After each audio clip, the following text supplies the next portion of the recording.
Bristol Motor Speedway, the last great Coliseum, where men who make their living at 200 miles per hour feel like they are running on the edge. Does everyone's eyes light up when they say Bristol? They should. I bet their eyes light up when they got to make a lap around it. It stirs the senses in a way no other track on the NASCAR circuit can. You know, you leave that place with your head ringing and your eyeballs spinning, and you know, it's just a great racetrack. That's a big reason why winning here is so special. You run 500 laps around there and you can do so many right things, and one small thing that's not even of your own doing can cost you a great finish. This is a trophy every driver wants to add to his collection because it's Bristol, baby. Bristol International Speedway invites you to the first annual Volunteer by Pension. Here goes Ernest. He hits Labonte. Labonte spins in turn 2. The sold-out crowd on its feet here at Bristol as they cheer Mark Martin across the finish line. Elliott Sadler set to pull off the Bristol upset and take the Wood Brothers back to victory lane at Bristol Motor Speedway.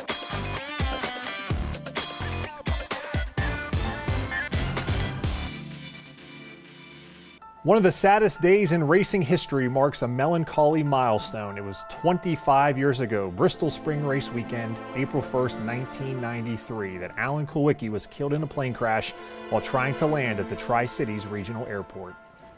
Thanks for joining us on It's Bristol, Baby on this somber anniversary. I'm Casey Getz alongside Heather Williams. PJ Johnson, Mike Lucas will join us later in the show. And Heather, it's hard to believe it's been 25 years since Alan Kulwicki's death on his way here to Bristol Motor Speedway. Yeah, it's really interesting talking to some of the people that were around the track and around the sport at the time that this happened, because they remember that day like it was yesterday. Winston Cup champion Alan Kulwicki's racing career came to an abrupt end Thursday night. The 38-year-old race car driver was killed in a fiery plane crash in a rural neighborhood in Blunteville, Tennessee. Obviously, that night in itself was very emotional, very draining. Several of us were up all night. I just remember just falling over basically, and my wife came running and said, "What is wrong?" It was a night that shook the racing community to its core. The night NASCAR lost its champion. When you lose your champion mid-season while they're celebrating, that's always going to be a very sad moment.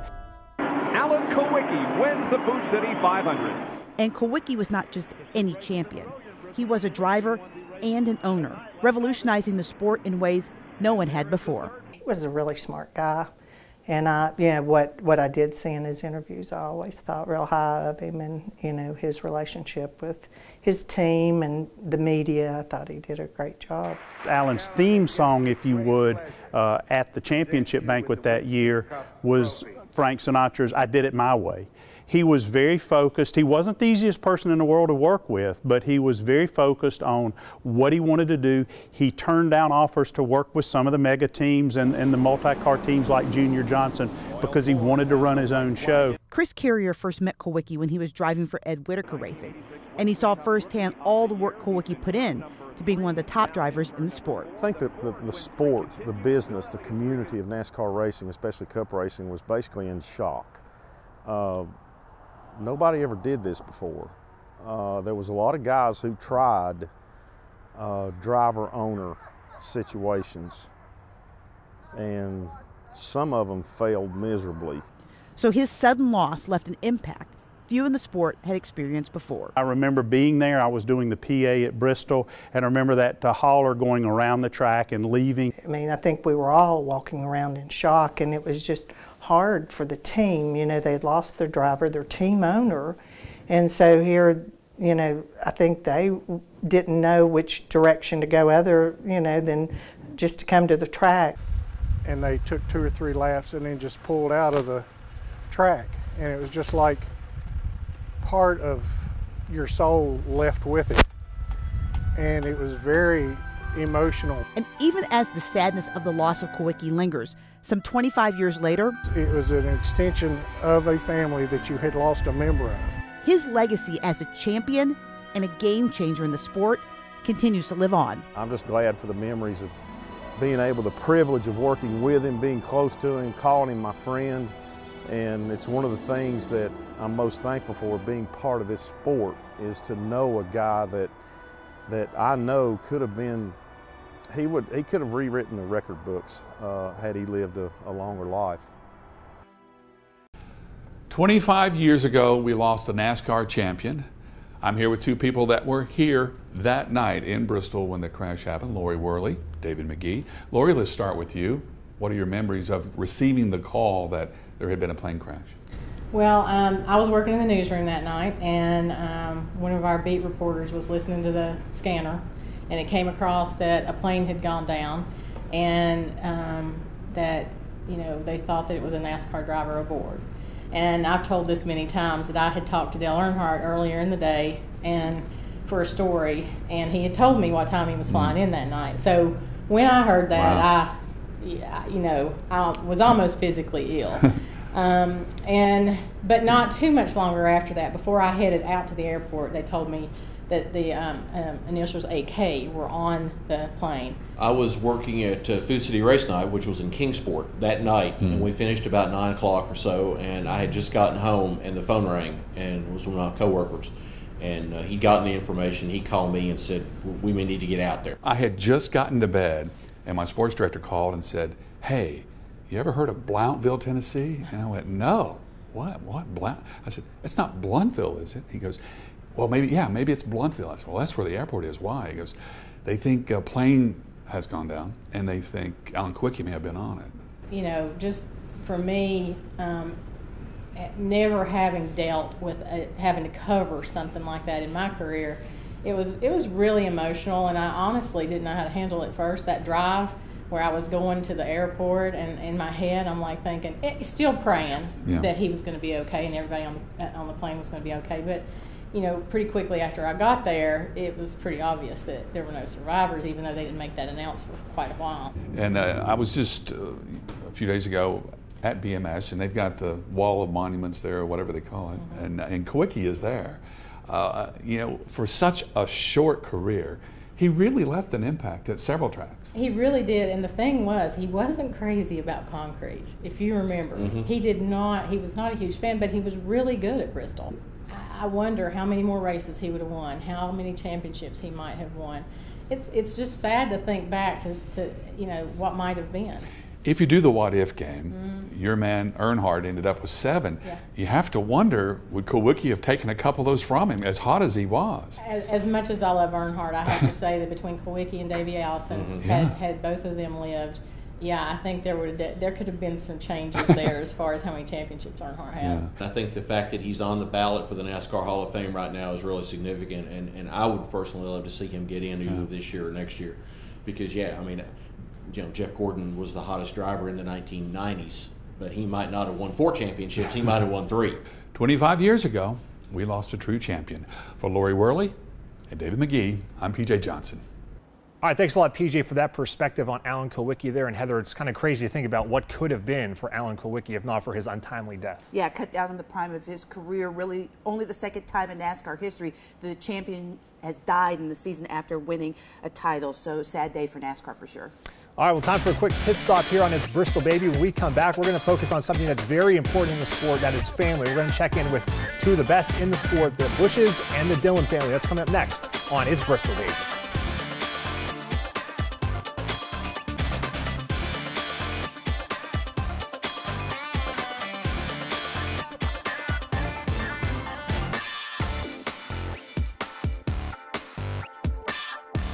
Really love going there. I love the area. Love where the racetrack's at, and the racetrack itself. Just the vibe there, I think, speaks for itself.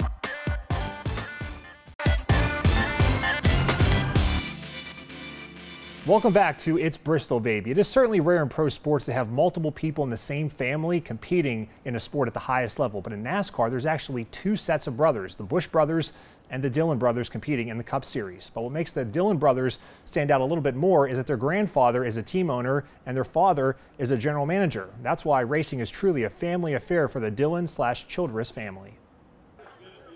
Richard Childress considers himself a very lucky man. Not only did he have Dale Earnhardt as a driver, but now he gets to watch his two grandsons race in NASCAR's Top Series.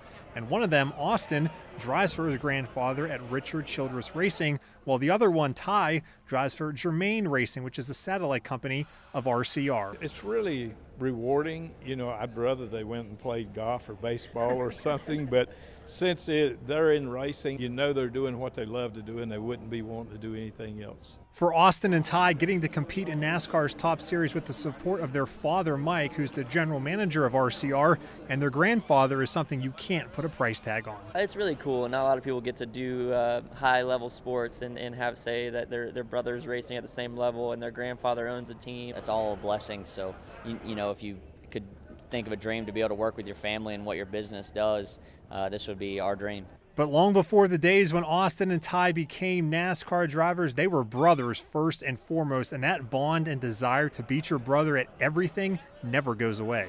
Well, there's always a rivalry to this day in any kind of sport we do and play, so I enjoy every minute of it that I can. We still want to beat each other at everything.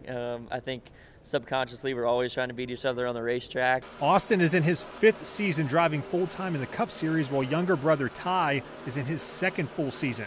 For their father, getting to watch his boys live out their dreams is the thrill of a lifetime. They worked hard to get to this level. I mean, you know, you couldn't get sponsors and you couldn't without performance in the race car, and they've been able to do that and win races and other levels of the sport. So it just makes you proud. Another family that gets a lot of attention in the garage, especially here at Bristol, is the Busch family. Kurt Busch and Kyle Busch both know their way around the world's fastest half mile. Kyle moved into 5th place on the all-time wins list with 6 at Bristol last fall. That win broke a tie with his older brother Kurt, who has 5 wins, which means the competition has heated up for the Busch brothers here at Bristol. Kyle has 6 wins already at Bristol? It's just been that long since I've won there, so I've got to do my job. I got to hold up my end of the bargain, get a win at Bristol. It's one of my favorite tracks, and it's high up on the list. And I keep telling people, if they haven't been to a race, that Bristol night race, that's a top 5 event of the year. And so Kyle's got 6 now. I didn't know that. It's on. It's just been a great racetrack for me over the course of my career, and have kind of struggled there the last few years with the grind that they put up top, you know. And once they repaved it, I was king of Bristol. Then they put that grind up there, and then I kind of lost a little bit, and now we've gotten a lot better again. Now we bring in Mike Lucas, and Mike, there's been some major changes to the playoffs, which the Busch brothers and the Dillon brothers would love to be a part of later this season. Yeah, 3 new races have been added to the playoff push, but the most notable change is the addition of a short track race. The only problem, Casey, the short track is in Bristol. Bristol Motor Speedway has a little bit of everything, from the high banks to the wrecks and all the historic moments in between. That's our best opportunity to showcase our sport. Winning at the last great Coliseum is no easy feat either, stumping some of the sport's best drivers. If you can't win a race at Bristol, that's definitely one that you've got to earn those. You have to earn all of them nowadays, but that one for sure is a tough race. But instead of adding the world's fastest half mile to the playoffs as a short track race, NASCAR chose Richmond. Why shouldn't Bristol have the opportunity to take one of their races and put them in the chase or the playoffs? Harvick is a 2-time Bristol winner and says the 10 playoff races should be rotated each year to help determine the true champion. If you're going to be the champion, you should be the be the best in all these different types of racetracks, no matter what the rotation is on that particular year. It shouldn't just be the same. Other drivers agree that Bristol should be a playoff race, but say they're just happy a short track is finally included. We're all in favor of short tracks. There being more short tracks in the schedule in general and more in the playoffs. I think that they provide the best racing by far. NASCAR officials say fan input played a major role in making some of these playoff changes, so if enough people want to see Bristol in the playoff race, well, then maybe one day it will be. Casey?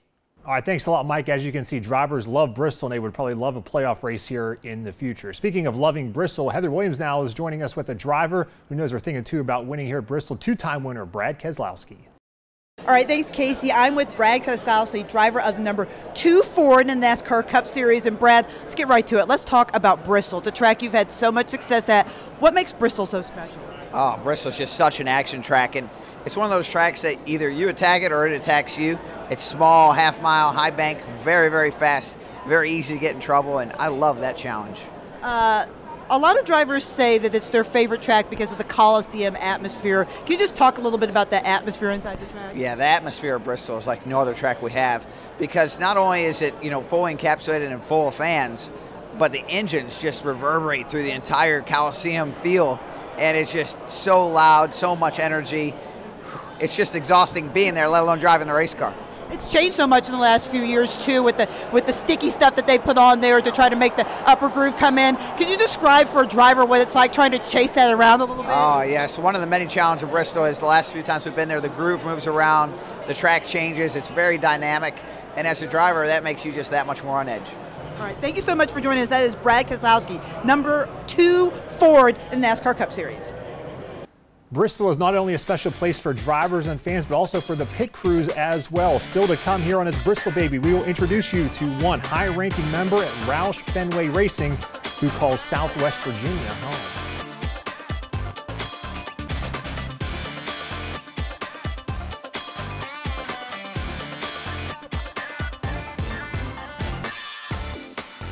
It's Bristol. That just, how big of a deal it is to win there. And the stadium atmosphere is maybe one of the coolest parts.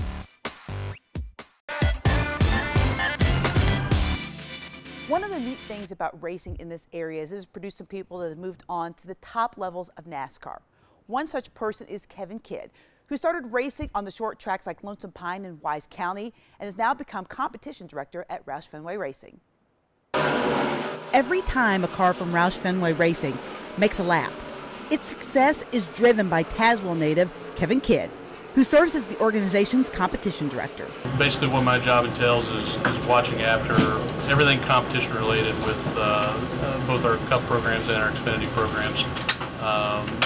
Largely that entails all of our race teams, the crew chiefs and race engineers and drivers, as well as pit crews and all that stuff. Kidd didn't take your normal path to racing's highest series. When I got to professional racing, I actually did it in reverse to the way it's done these days. I actually started with just getting my hands dirty, and when I graduated college, I went straight to Jasper Motorsports, and I was a little bit of everything there, from somewhat of an engineer, albeit an entry-level guy, but also did a lot of mechanical work on the cars. But his experience on a number of Virginia short tracks is a big reason why he was able to climb through the ranks. My family started off in racing pretty much all my life. We raced late model stock cars in and around Southwest Virginia at Lonesome Pine Raceway, as well as Motor Mile. And so all that experience and then being able to get to meet a few folks that were professional racing or part of the business at that time, they gave me an opportunity to get my foot in the door. This week, being so close to home makes Bristol one of his favorite stops of the year. Well, I love Bristol first and foremost. My 2 favorite tracks are Bristol and Martinsville, and so to be able to go to both of those places and run well is very important to me. And Roush has found a lot of success here at Bristol in recent years. Both Ricky Stenhouse Jr. and Trevor Bayne finished in the top 15 in both races last season. Casey? Thanks a lot, Heather. One of the themes coming into this season was the young guns in NASCAR. It was their time to make their statement in the sport. But so far, the veterans have said, not so fast, young guns. So far, the veterans have won 6 of the 7 races in 2018. One of the young guys trying to change that this week is Ryan Blaney. News 5's Mike Lucas joins us now with him. Hey, Casey. I'm joined now by Ryan Blaney, up-and-coming NASCAR superstar. Ryan, we're here at Bristol. What makes this track so special? I feel like I've been coming here for a long time, watching my dad race and things like that. And the 2 events that we come to, this race and then the night race, was probably my favorites, just because the history behind this racetrack, the incredible location that it's in here in Bristol, Tennessee, and just the racetrack itself is really unique. It's a small half mile, but it's very banked and super fast. You can go from the bottom to the top, and the track has really worked on trying to make it to where you can do that. It used to be all on the bottom and it used to be all on the top, and now you can actually run both ends pretty equally. Now you're a full-time member with Team Penske. How does that kind of change maybe your strategy going into Sunday's race? Not a lot.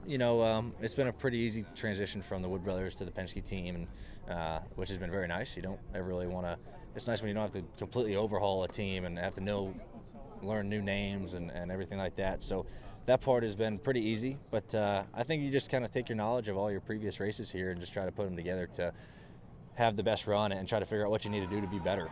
Ryan, thank you for your time. Best of luck on Sunday. Thanks. Casey, Heather, back to you guys.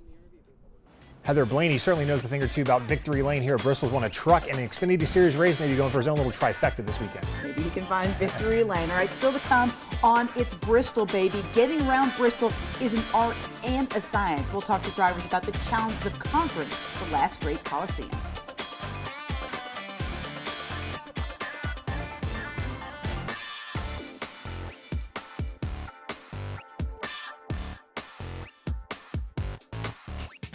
Wild, it's chaotic. It blows me away that, you know, we don't see the crashes anymore, and everybody is in an uproar over that. But I'm telling you, as a race car driver that's been racing since I was 5 years old, that's the most challenging, chaotic fishbowl that I've ever been in. Welcome back to It's Bristol, baby. Casey Getz alongside Heather Williams. And Heather, when you think of Bristol, you think of those unique banks that you do not see anywhere else on the NASCAR circuit. Yeah, that's what makes Bristol such a challenge. And like Forrest Gump once famously said, you never know what you're going to get. Most drivers love Bristol Motor Speedway. Love racing there. It'd be amazing to get a victory at Bristol. But if they don't, all they have to do is wait, and it will probably change.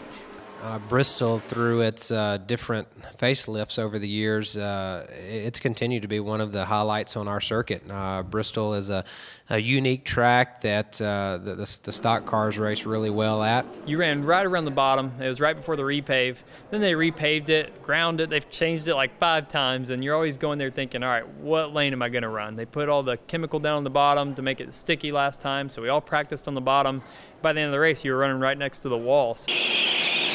The biggest variable for the track these days is the VHT, or the sticky grip strip they put on the track to try to create multiple racing lanes. I'm a big fan of how they made their track 2 lanes. It did still favor the top, but I like the fact that it gave you an option on the bottom.